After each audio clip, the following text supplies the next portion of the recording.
घोणसी येथे cement blocks बनविणाऱ्या कारखान्यात लागली भीषण आग.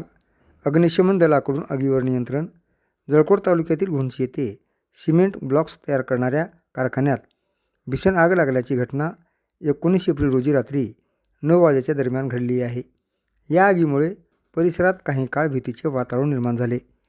मिळालेल्या माहितीनुसार कारखान्यात अचानक आग लागली आणि पाहता पाहता तिने विकराळ रूप धारण केले.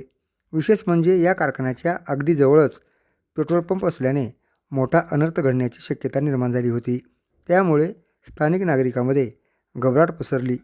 घटनेची माहिती मिळताच अग्निशमन दलाच्या जवानांना तात्काळ प्रचारण करण्यात आले.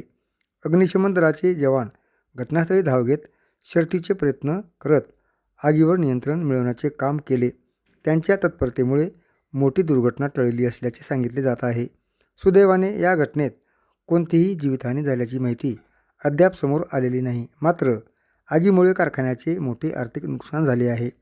आगीचे नेमके कारण अद्याप स्पष्ट झालेले नसून संबंधित यंत्रणांकडून तपास सुरू आहे. या घटनेमुळे औद्योगिक भागात सुरक्षेच्या उपाययोजनांची गरज पुन्हा अधोरेखित झाली आहे.